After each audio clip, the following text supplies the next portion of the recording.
Allahu, Allahu, Allahu, Allah, Allahu, Allahu, Allahu, Allah. Poštovani posjetitelji web portala NUM, nalazimo se u našoj emisiji u kojoj odgovaramo na pitanja koja su pristigla od vas i danas nam je tema nikab. Sa nama u gostima je uvaženi profesor dr. Safet Kuduzović. Profesore, assalamu alaikum. Alaikum assalamu rahmatullahi. Evo, primjetno je da nakon rata ovdje u Bosni i Hercegovini na našim prostorima unazad nekih 20 godina imamo tu pojavu gdje naše sestre pokrivaju lica skroz, takozvani nikab, odnosno burka ili feređa, kako je to bilo nazivano prije rata. Da li to zastiranje lica ima utemeljenja u dinu islamu? Bismillah, alhamdulillah, salatu wassalamu ala rasulillah. Prije nego što odgovorim na postavljeno pitanje, ja bih samo popravio znači ono što si rekao u samom pitanju, a to je da se nikab pojavio na našim prostorima u zadnjih 20 godina. Nikab se na našim prostorima davno pojavio, međutim, vladavina komunizma i to vrijeme znači komunizma je učinilo svoje, pa je nikab znači zaboravljen i ne izbačen iz upotrebe, a u protivnom nikab je znači u Bosni i Hercegovini prisutan bio znači dugi niz stoljeća i to se je poznavalo i o tome znači svjedoče snimci, video snimci kao i slike znači naših muslimana sa ovih prostora koji su dostupni znači na internetu i svako ih znači može pogledati. Tako da nikab znači nije nikakva novina, nego je nikab samo nešto obnovljeno što je bilo znači poznato na našim prostorima kod naših starih muslimana. Što se tiče samog nikaba, da li ima utemeljenje u dini islamu, to nije bilo nikada sporno među islamskim učenjacima i nije bio znači nikada predmet razilaženja među njima. Da nikab ima utemeljenje svoje u islamu. Recimo, naša majka Aisha radijallahu ta'ala, žena poslanika sallallahu alaihi wasallame, je jedne prilike zakasnila, pa je karavana otišla i nisu je čekali, nisu znali znači da ona nije prisutna u haudeđu ili znači mjestu u kome su žene boravile kao šatori koji se stavljali znači na deve. Pa su otišli i nju ostavili. Pa je znala da će se neko vratiti po nju. Ili je očekivala, pa je došla na isto mjesto gdje su oni bili tu, legla i spavala. A iza njih je ostao Safwan ibn Mu'attal es-Sulemi. I u to vrijeme je bio običaj da uvijek jedan čovjek ostane iza karavane i kasni za njima par sati ili pola dana i traži, znači, eventualno izgubljene stvari. Ide, možda neko zaboravio nešto od odjeće, od koplja, strele, nešto drugo od vrijednog, znači od vrijednosti i on to, znači, uzme i ide nakon toga za karavanom i kupi to. Pa kada je došao, vidio je ženu. Pa mi je, kaže, prišao. A znao me je prije nego što je propisano pokrivanje. Pa kada me je vidio, rekao je inna lillahi wa inna ilaihi rađiun. Mi smo Allahu i Allahu se vraćamo. Hoće kazati, otkud ti je ovdje? Sama. Kaže Ajša, pa kada je me tim riječima probudio, kaže, fehammertu vođhi bi džilbabi. Kaže, pa sam pokrila svoje lice džilbabom, da me ne vidi. Pa je nakon toga uzjahala devu i on je vodio devu i pristigli su karavan. Ovaj hadis jasno znači ukazuje da je majka vjernika pokrila svoje lice pred znači Safwanom ibn Mu'attalom. Možda će neko kazati, dobro, to je majka vjernika. Nije to obična muslimanka u smislu, možda su žene poslanika sallallahu alejhi ve sellem bile posebno zadužene kada je u pitanju hidžab nečim što nisu ostale muslimanke. Kažemo, legitimnost nikaba je došla i povodom muslimanki, ostalih žena. A prethodni hadis koga smo spomenuli bilježe Buharija i Muslim, znači u najvjerostojnijim hadijskim zbirkama. A kod imama Buharija u njegovom sahihu ima predanje od Ibn Omara da je poslanik sallallahu alejhi ve sellem rekao la tentaqibul muhrimetu وَلَا تَلْبَسُ الْقُفَزَيْنِ. Kaže, žena koja je u ihramima, misli se koja je u obredima, hađa ili umre, koja je u obredima, neće oblačiti nikab, niti će oblačiti rukavice. Kaže, žena koja je u obredima neće oblačiti nikab. Što znači da žena koja je mimo obreda šta? Oblači nikab. U protivnom, kakva je korist u spominjanju toga? Kakva bi korist bila u spominjanju? Znači da u obredima ne može oblačiti i ne može oblačiti rukavice.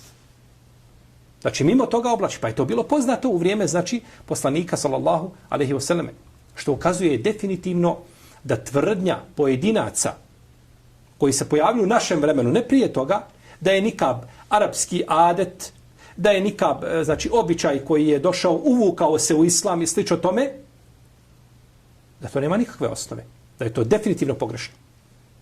A još gore od toga je oni koji kažu, naravno u našem vremenu priučeni, da tako, koji kažu da je nikab mekruh ili da je haram. Ima i takvih izjava koje su zaista apsurdne. Dalje, Imam Hakim je zabilježio u svome Mustadreku, vjerodostojno predanje, od Esme kćerke Ebu Bekra, sestre Ajše radijallahu ta'ala, da je kazala kunna nugatti wujuhana min ar-rijal. Kaže, mi smo pokrivale naša lica od muškaraca. Ovo je bilo na hadžu.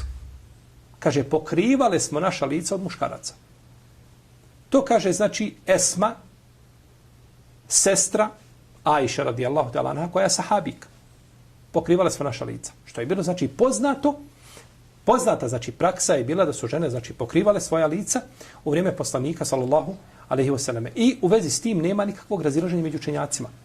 Čak, gdje je razilaženje blago? Pitanje hadža. Kako će žena, smije li žena na hadžu pokriti lice? Jer imamo prethodni hadis koga smo spomenuli od Omera da žena ne smije na hadžu staviti šta? Nikab. Međutim, poslanik sallallahu alejhi ve sellem u hadisu nije rekao žena na hadžu ne smije pokriti lice. Nego kaže ne smije obući nikab. I ne smije obući rukavice. Zato što je nikab priljubljen uz lice. I rukavice su priljubljene uz prste, tako, uz ruku. Pa ne smije obući to što je priljubljeno. Zbog čega? Allah zna.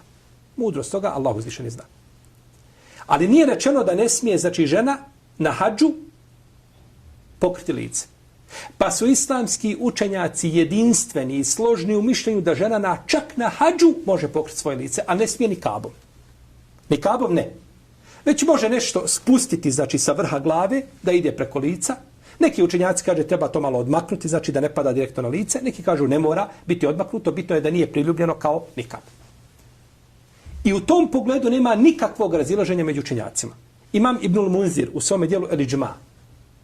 I imam Ibn Rušd u svome dijelu Bidajetul Mučtehid. I imam Ibn Abdil Bar u svome dijelu Et-Temhid i u svome dijelu El-Istizkjar. To su kapitalna dijela malikijskog mezheba. I imam Ibn Kudama u svome dijelu El-Mugni. I šejhul Islam Ibn Tejmije u svojim fetvama. I Hafid Ibn Hajar al-Askalani u svome dijelu Fethul Bari. Svi navode konsensus učenjaka da žena na hadžu može pokriti svoje lice. Bez razilaženja. Znači, ovo su učenjaci kroz 4., 5. hidžarsko stoljeće, 6., 7., 8., 9. hidžarsko stoljeće. Ove učenjake koje smo napravili su, znači, kroz od 3. pa nadalje od 9. hidžarskog stoljeća su ovi učenjaci, svi su jednoglasno kazali da žena na hadžu može pokriti svoje lice. I to je stav učenjaka i malikijske, i šafijske, i hanbelijske, a prije toga hanefijske pravne škole. Definitivno kod svi. Znači, nikada niko kroz historiju islama nije kazao da žena na hadžu ne smije pokriti lice. Ali ga ne smije pokriti nikabom. Nikabom ne. Ali da spusti nešto sa vrha glave i da ide preko lica, što se kod nas zove danas u običajnom pravu himar, ne bi smetalo. Kod svih učenjaka.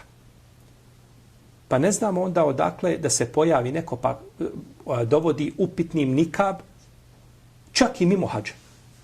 Da je doveo upitnim nikab na pokrivanje lica, da je doveo upitnim na hadžu, to bilo krajnje problematično. Jer to nije kazao niko. A mimo hadža, to zaista nema nikakve osnove. Tako da je, znači, nikab poznat bio kroz generacije, muslimanke su nosile nikab od vremena ashaba, pa nadalje do današnjih dana. Čak Imam Gazali kaže u svome dijelu Ihya Ulumuddin, u drugom dijelu, u drugom tomu, kaže žene muslimanke kroz stoljeća, kaže, izlaze napolje pokriveni lica. A mi znamo da Imam Gazali, on je poznat kod nas i priznat kao veliki učenjak, i kada je u pitanju fik i kada je u pitanju usulul fik, te dvije nauke kada su u pitanju, znači islamsko pravo i metodologija islamskog prava, gotovo da u šerijatu nema učenja koji njemu liči. Ili je, znači, u samom vrhu tih velikih islamskih eksperata, kaže da žene kroz stoljeća izlaze pokriveni lica. Tako jednostavno kroz stoljeća, u najboljim stoljećima islama se uvuklo nešto u islam što nije od islama i žene izlaze i to praktikuju. I Hafiz ibn Hajar al-Askalani, a Imam al-Gazali je umro 505. hidžretske godine, relativno rano. Ibn Hajar al-Askalani, koji je umro 852. hidžretske godine, kaže u svome dijelu Fethul Bari u 9. tomu, kaže, i žene, kaže, oduvijek izlaze na pijace, na polje, u džamije, na putovanja, kaže, sa nikabima, pokrivenih lica, kaže, da ih ne vide muškarci stranci. Pa su ovo, znači, jasni pokazatelji i dokazi, nepobitni, kategorički, da je nikab, znači, utemeljen u din islamu i da nikab, znači, kruži kod islamskih učenjaka između dva propisa. Jedni kažu da je nikab obavezan, drugi kažu da je nikab pohvalan, da je sunnet, da je mustehab. A treće mišljenje ne postoji. Znači, ne postoji mišljenje kod islamskih učenjaka da je nikab mubah, nešto što je dozvoljeno. To ne postoji. Niti da je mekruh, a niti da je haram posebno. Znači, dva mišljenja. Ili je obavezno, ili je pohvalno. Obavezno je kod jednog dijela učenjaka, pohvalno je kod većine, i to su dva mišljenja koja su jaka, i jedna i druga skupina imaju argumente kojima dokazuju, i to je, znači, razilaženje unutar ehlu sunneta wal džemata prihvatljivo, i ono ima svoje mjesto, a mimo toga bilo šta nema nikakvog utemeljenja kod islamskih učenjaka, i to nije kazao niko od islamskih pravnika, pa možemo, znači, kao rezime kazati da je nikab utemeljen u din islamu i da u vezi s tim, znači, nema nikakvih razilaženja među našim učenjacima od vremena poslanika, do današnjih dana. Niko od islamskih učenjaka, govorimo o pravim učenjacima, nije kazao pola harfa koji dovodi nikab ili pokrivanje lica upitnim.